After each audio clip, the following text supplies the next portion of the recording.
Back everybody, I just am so happy to be here in New York City, and we are going to present to you guys right now the Mayan elders.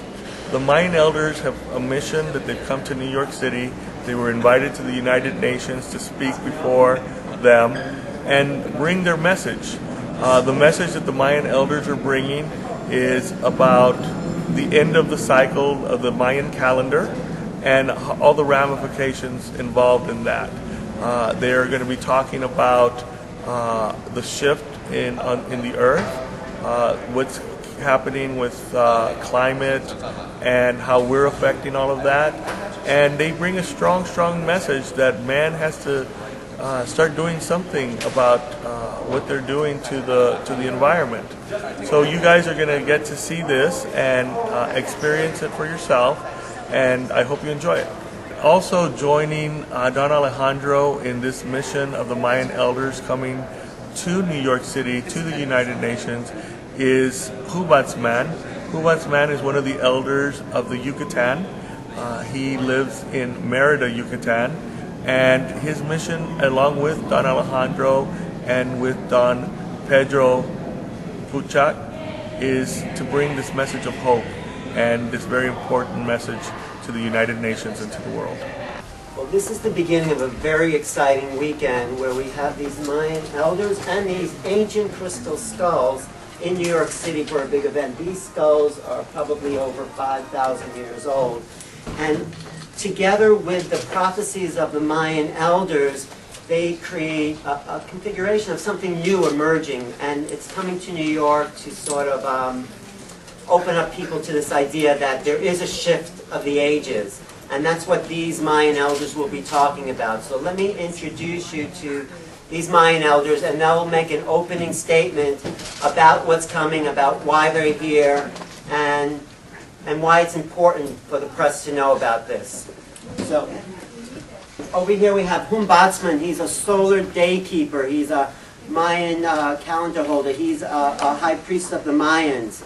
He's from Mexico. He'll be talking about a translation of a special codex that he did that's just coming to life. And Patricia Cardona is going to read an opening statement of Humbatz. ETs and Mayas, educators of humankind. We care...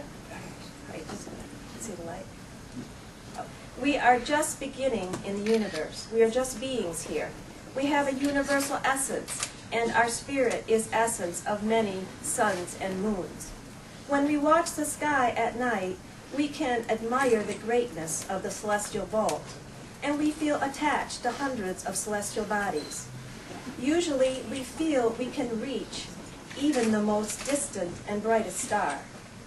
Hundreds of years ago, some ancient peoples, like the Mayas, built thousands of temples and large squares, as well as planetary observatories, so that the people could watch the sky any time of the day or night. The purpose of this was to let each Mayan observer remember and clarify from which of those celestial bodies he had inherited his genetic essence.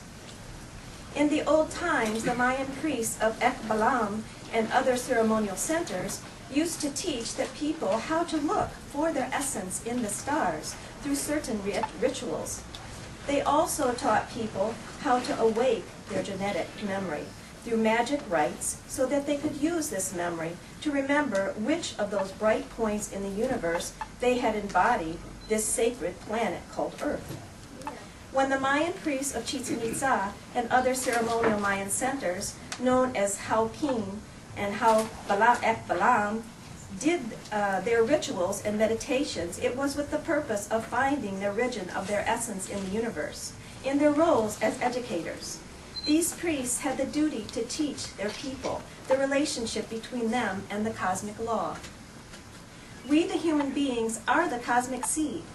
Therefore, there are other cosmic seeds in other sites of the universe, either in our same solar system or in other galaxies. It would be absurd to think that we are the only beings who inhabit the universe, because our Creator, Hunab-Hu, made the universe, the great dimension of millions of celestial bodies floating in a never-ending cycle, to be inhabited by an indefinite number of beings. Before the Western colonialists spoiled our world, the Mayas already knew many of the secrets of the cosmos. This can be proved in a simple way. Let us just look at the astronomical observatories they built in all the ceremonial Mayan centers. Besides, the Mayas were already acquainted of the existence of other planets in our solar system and knew more about them than the poor current science knows. Hundreds of years ago, the priest class was able to communicate with many kinds of life in those times. The Mayas owned the real power of human beings and used the power the Mayan initiates were able to communicate with the Mushab. Mayan, which is a Mayan name given to the extraterrestrial ones. To those beings, we came from very distant planets and stars. These Mushab were able to communicate with the spirits of the Alush, the guardian spirits, and many other beings with many names and many vibrational bodies that the Western world would not understand. And the Mayan words are very hard for you to understand. But they were educated with this knowledge. The Mayan language uses many words that refer to the planets, suns, moons, constellations, galaxies, and other celestial bodies of the universe. Our sacred Mayan geometry teaches us the dimensions of many of these planets, and our 17 Mayan calendars show us how the Tolskien calendar gets synchronized with many other calendars, all of them related to the planets, the suns, the moons, the earth, and of course related to the Milky Way too. The Mushab are beings from other planets capable of living in our world, and also know there are many kinds of Mushab in the whole universe. They can travel very long distances because their technology is superior to ours here on Earth. Those aliens have been able to conjugate their physical bodies and spirits. They are capable of materializing as well as dematerializing by themselves, and even more, they master the tunnels of time and distance.